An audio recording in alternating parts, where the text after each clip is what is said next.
Ó Mãe Santíssima, intercedei por nós para que possamos bem compreender os ensinamentos de vosso Divino Filho, nosso Senhor e Salvador Jesus Cristo, e as explicações dos pais da Igreja. Ó Virgem Imaculada, ofereço-vos este trabalho e peço que abençoais aqueles que o ouvirem, e que seja para a maior honra e glória de Deus. Amém. Senhor onipotente, purificai o meu coração e os meus lábios. Vós, que purificastes os lábios do profeta Isaías com carvão em brasa, e dignai-vos, por tal modo, purificar-me com a vossa misericórdia, para que possa dignamente anunciar o vosso santo Evangelho. Por Jesus Cristo, nosso Senhor. Amém. Senhor, abençoai-me. Que o Senhor resida no meu coração e nos meus lábios, para que anuncie digna e convenientemente o seu Evangelho. Amém. Evangelho de Nosso Senhor Jesus Cristo, segundo São João. Jesus e Abraão. Disse então Jesus aos judeus que nele haviam crido: Se permanecerdes na minha palavra, sereis verdadeiramente meus discípulos, e conhecereis a verdade, e a verdade vos libertará. Responderam-lhe: Somos a descendência de Abraão, e jamais fomos escravos de alguém. Como podes dizer, tornar-vos-ei livres? Jesus lhes respondeu: em verdade vos digo, quem comete o pecado é escravo. Ora, o escravo não permanece sempre na casa, mas o filho aí permanece para sempre. Se, pois, o filho vos libertar, sereis realmente livres.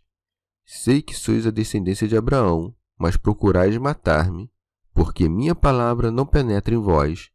Eu falo o que vi junto de meu pai, e vós fazeis o que ouvistes de vosso pai. Responderam-lhe: Nosso pai é Abraão. Disse-lhes Jesus: Se fosseis filhos de Abraão, praticaríeis as obras de Abraão. Vós, porém, procurais matar-me, a mim, que vos falei a verdade que ouvi de Deus. Isso Abraão não o fez. Vós fazeis as obras de vosso pai. Disseram-lhe então: Não nascemos da prostituição, temos só um pai, Deus. Disse-lhes Jesus: Se Deus fosse vosso pai, vós me amaríeis, porque saí de Deus e dele venho. Não venho por mim mesmo, mas foi ele que me enviou. Comentários dos Pais da Igreja. Santo Agostinho. Sem dúvida, o Senhor quis fundamentar profundamente a fé daqueles que creram, para que não crescem superficialmente. Por isso, disse então Jesus aos judeus que nele haviam crido: Se permanecerdes na minha palavra, sereis verdadeiramente meus discípulos. Dizendo: Se vós permanecerdes, manifesta o que eles encerravam em seu coração, pois sabiam que alguns haviam acreditado, mas não perseveraram. Ofereceu-lhes algo grande, a saber, fazerem-se verdadeiros discípulos seus, referindo-se a alguns que já haviam crido, mas voltaram a se separar dele. Aqueles o ouviram e creram nele, mas logo se separaram, pois não perseveraram. Todos nós temos um único mestre, do qual somos condiscípulos. Não nos tornamos mestres por falar a partir de um lugar mais elevado, mas o mestre de todos é aquele que está em todos nós. Aproximar-se do discípulo é pouco, mas é necessário que permaneçamos no mestre, porque se não fizermos, cairemos. O trabalho é curto, é breve pela palavra, mas é grande pelo mérito se permaneceres nele. E o que é permanecer nas palavras de Deus, senão o não cair em nenhuma tentação? Se não há trabalho, recebe gratuitamente o prêmio, mas se há, espera uma recompensa grande. Segue, e conhecereis a verdade. Como dizendo: assim como agora credes perseverando, vereis. Não creram porque haviam compreendido, mas creram para compreender. O que é a fé, senão crer naquilo que não se vê, e o que é verdade, senão ver aquilo em que tinhas crido? Quem permanece naquilo em que crê, chega àquilo que vê, isto é, a contemplar a própria verdade tal como é, não por meio de palavras que soam, senão pelo resplendor da luz. A verdade é infalível, é pão que alimenta as almas e nunca se acaba. Transforma em si o que a come, mas ela não se transforma naquele que a come. E a própria verdade é o Verbo de Deus. A verdade revestiu-se de carne e estava oculta na humanidade por nossa causa. Não porque se negasse a nós, mas para que continuasse e sofresse na carne, a fim de que a carne do pecado fosse redimida. São João Crisóstomo. Conhecereis a verdade, isto é, a mim, porque eu sou a verdade. Todas as coisas dos judeus eram figuras, mas conhecereis a verdade em mim. Santo Agostinho. Porventura alguém dirá: que me importa conhecer a verdade? Por isso acrescenta: e a verdade vos libertará, como dizendo: se a verdade não vos agrada, agrade-vos a liberdade. Libertar quer dizer fazer livre, assim como sanar quer dizer recuperar a saúde. Isso é mais claro no texto grego, porque, segundo o costume na língua latina, normalmente ouvimos essa palavra com o sentido de escapar de perigos e não sofrer dificuldades. Teofilacto Diócrida. Assim como diz a respeito dos infiéis: morrereis nos vossos pecados, anuncia aos que permanecerem na fé o perdão dos pecados. Santo Agostinho. De que a verdade nos fará livres, senão da morte, da corrupção e da mutabilidade? De fato, a verdade é imortal, incorruptível e imutável. A verdadeira imutabilidade é, pois, a própria eternidade. São João Crisóstomo. Os que criam deveriam tolerar as repreensões, porém se irritaram.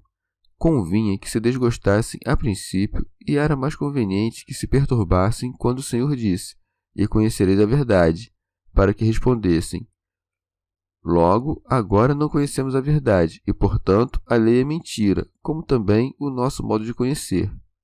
Mas não se preocupavam com nada disso. Doíam-se apenas por coisas mundanas, e, de fato, não conheciam outra escravidão senão a do mundo. Por isso, segue o evangelista. Responderam-lhe: somos a descendência de Abraão, e jamais fomos escravos de alguém. Como pode dizer: tornar-vos-ei livres? Como dizendo: aqueles que são da descendência de Abraão, sendo livres, não devem ser chamados de escravos. Com efeito, jamais fomos escravos de ninguém. Santo Agostinho. Não responderam isso aqueles que creram, mas aqueles da multidão que ainda não creram. Mas, mesmo quanto ao que disseram, que nunca foram escravos de ninguém, segundo se entende da liberdade no mundo, disseram por acaso a verdade? José não foi vendido? Não foram também os santos profetas reduzidos à escravidão? Ó ingratos! Como podeis duvidar da verdade do que é dito por Deus, que os libertou da casa da escravidão, se nunca fostes escravos de ninguém? E vós mesmos que falais: por que pagais o tributo aos romanos, se nunca fostes escravos de ninguém? São João Crisóstomo. Como, porém, o Senhor não se propunha inclinar os judeus à vanglória com as suas palavras, mas conduzi-los à salvação, não quis provar que eram escravos dos homens, mas do pecado, que é a escravidão mais difícil, da qual só Deus pode libertar. Por isso segue. Jesus lhes respondeu: em verdade vos digo, quem comete pecado é escravo.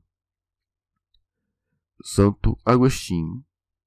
O Senhor atribui grande importância ao que diz desta forma, fazendo como que um juramento. A palavra amém significa verdade. Conheceis a importância do que é dito a partir da repetição. Digo-vos a verdade, diz a própria verdade, que, mesmo sem dizer digo a verdade, jamais poderia mentir. Repete-se, como que despertando os que dormem. Não quer que desprezem aquilo que diz. Todo homem, judeu ou grego, rico ou pobre, governador ou mendigo, se pratica o pecado, é escravo do pecado.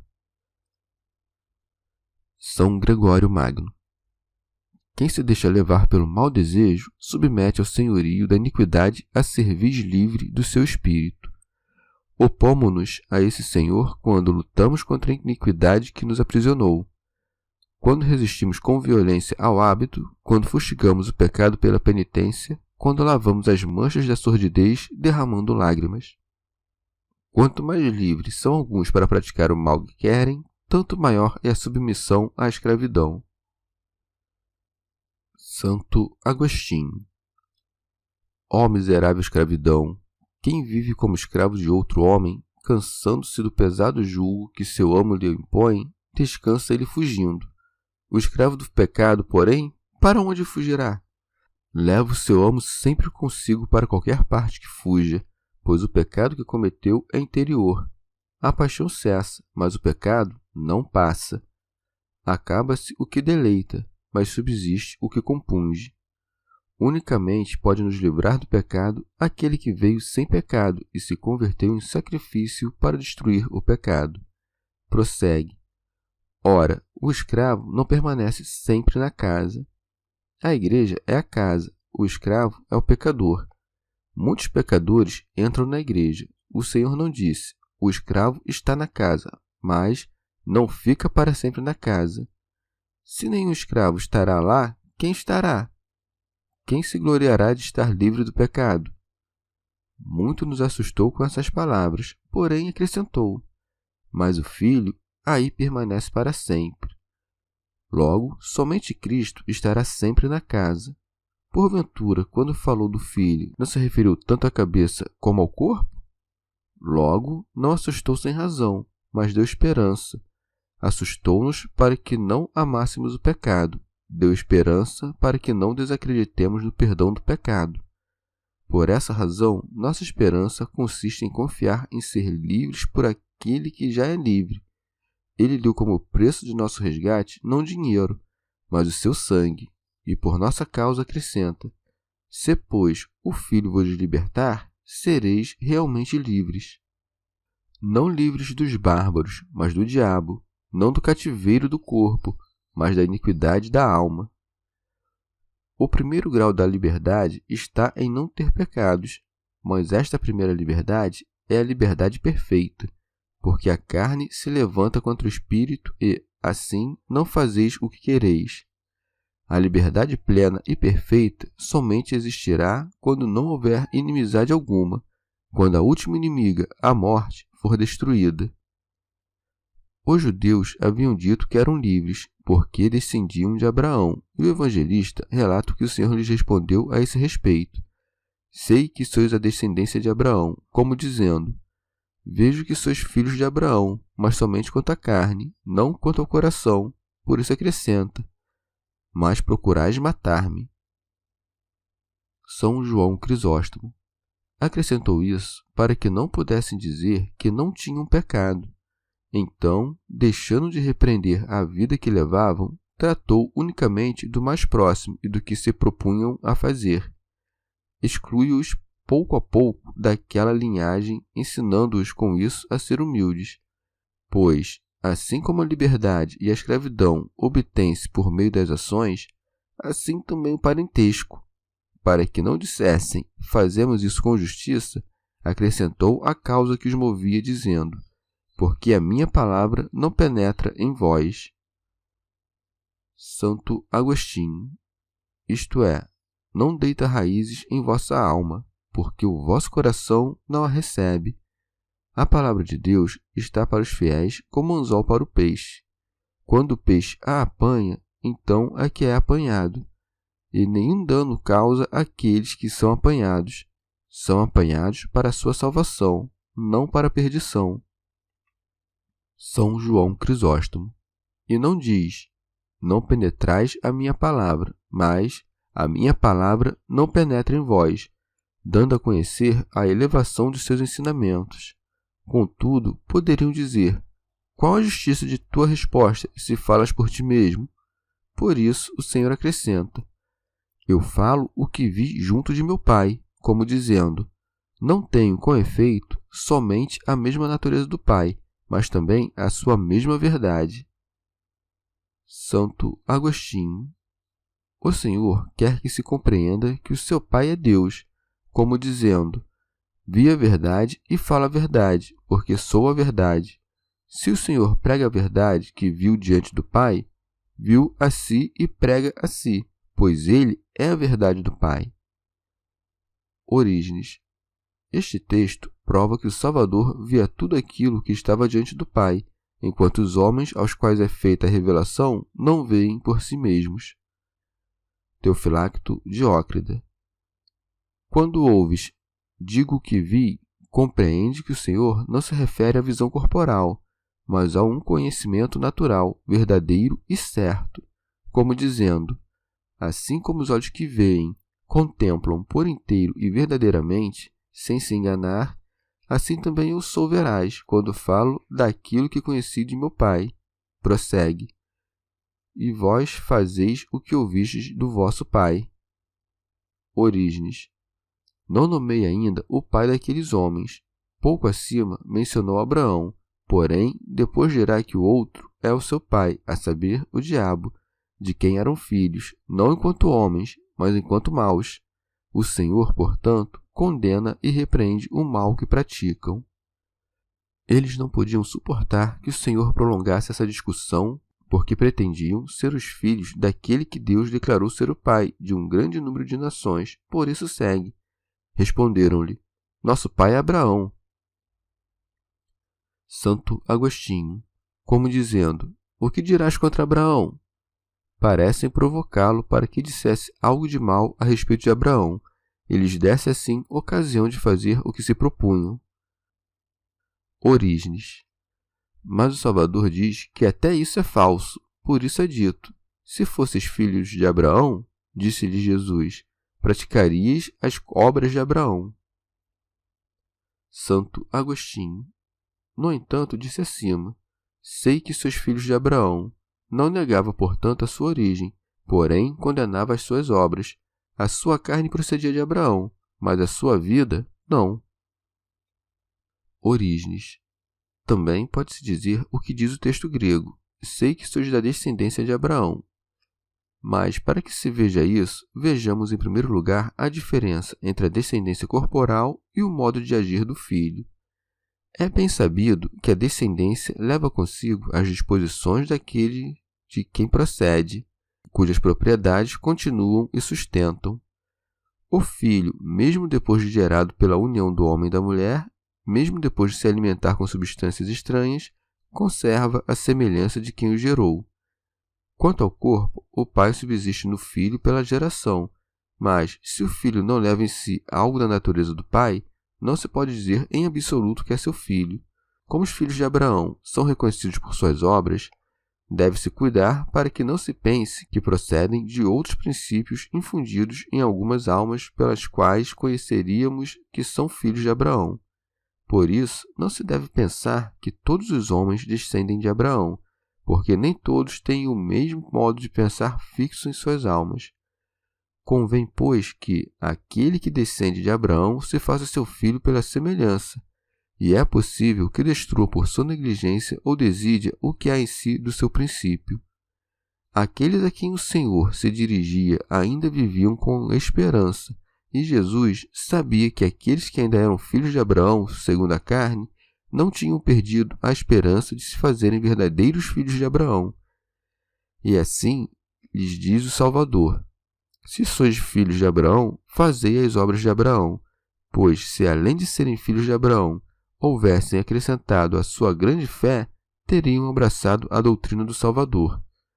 Como, porém, não eram filhos de Abraão nesse sentido, não entenderam as doutrinas, mas quiseram matar o Verbo e ver como destroçá-lo, porque não compreendiam a sua grandeza. Se algum de vós descende de Abraão e não compreende o Verbo de Deus, não se propõe a matar, mas transforme-se no que deve ser um filho de Abraão, e então compreenderá o Filho de Deus. Alguns escolhem uma obra das muitas de Abraão, como aquilo, criou Abraão em Deus e isto lhe foi imputado como justiça. Para que possam entender que a fé são obras, não lhes diz no singular, fazei a obra de Abraão, mas no plural. Eu penso que isso lhes disse em equivalência do que é na realidade. Fazei todas as obras de Abraão, para que, segundo a história de Abraão, tomada em sentido alegórico, imitemos suas obras em sentido espiritual. Com efeito, não é lícito que o que quer ser filho de Abraão se case com escravos, nem que, depois da morte de sua mulher, se case com outra, sendo já velho. Prossegue o Senhor. Vós, porém, procurais matar-me, a mim que vos falei a verdade que ouvi de Deus. São João Crisóstomo. A verdade dita pelo Senhor é que ele é igual ao Pai. Por isso, os judeus procuravam matá-lo. E para mostrar que a sua doutrina não era contrária ao Pai, acrescenta, que ouvi de Deus. Alcuíno. Pois ele próprio, que é a verdade, foi gerado pelo Pai. O ouvir, com efeito, não é outra coisa senão o ser gerado pelo Pai. Orígenes. O Senhor disse, procurais matar a mim, sendo homem, dando a entender.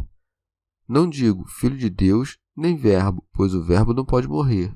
Digo, aquele que vedes, porque isto que vedes é o que podeis matar, e o que não vedes não podeis senão ofender. Prossegue. Abraão nunca fez isso. Alcuíno. Como dizendo, assim provais que não sois filhos de Abraão, pois fazei obras contrárias às de Abraão. Orígenes. Alguém poderá alegar não haver razão em dizer que Abraão nunca fez algo que, em seu tempo, sequer era possível. Nos dias de Abraão, com efeito, Cristo não era nascido. Deve-se, porém, responder que, no tempo de Abraão, havia homens que anunciavam a palavra que ouviam de Deus, e Abraão não os procurou matar. Sabe tu, pois, que o advento espiritual de Jesus não faltou aos santos de tempo algum. A partir disso, compreendo que todo homem que, depois de sua regeneração e das demais graças operadas por Deus em si, torna a pecar, volta a crucificar o Filho de Deus pelos crimes em que reincide. E isso Abraão nunca fez. Prossegue o Senhor. Vós fazeis as obras de vosso Pai. São João Crisóstomo. O Senhor diz isso para lhes tirar a vanglória da origem e convencê-los a não mais pôr a esperança de sua salvação na filiação natural, mas na filiação segundo a adoção. Isso era o que os impedia de vir a Cristo, pois pensavam que descender de Abraão era suficiente para sua salvação. Santo Agostinho. Os judeus, segundo parece, começavam a compreender que o Senhor não lhes falava da geração natural, mas do modo de viver. As Sagradas Escrituras costumam chamar fornicação espiritual o ato pelo qual uma alma se entrega como prostituta a muitos e vários deuses. Por isso segue o evangelista. Disseram-lhe então, não nascemos da prostituição, temos um só Pai, Deus. Teofilacto Diócrida. Como dizendo que buscavam vingar a Deus e que, por isso, declaravam-se contra ele. Orígenes.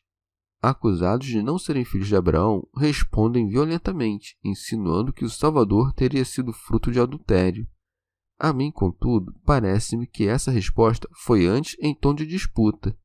Com efeito, como dissessem antes, o nosso pai é Abraão, e ouviram em resposta, se sois filhos de Abraão, fazei as obras de Abraão, declaram agora ter um pai maior que Abraão, a saber, Deus, e não ser filhos da fornicação. Com efeito, o demônio, que nada cria para si, não gera da esposa, mas da prostituta, isto é, da matéria, aqueles que pelos costumes carnais se aferram à matéria. São João Crisóstomo. E vós, que dizeis? Tendes a Deus por Pai e acusais a Cristo porque diz isso? O mais admirável era que muitos deles eram filhos da fornicação, porque se faziam muitos casamentos ilícitos. O Senhor não os repreendia por isso, mas insiste em manifestar que não são filhos de Deus. Por isso segue. Disse-lhe Jesus, se Deus fosse vosso Pai, vós me amaríeis, porque saí de Deus e dele venho. Santo Hilário.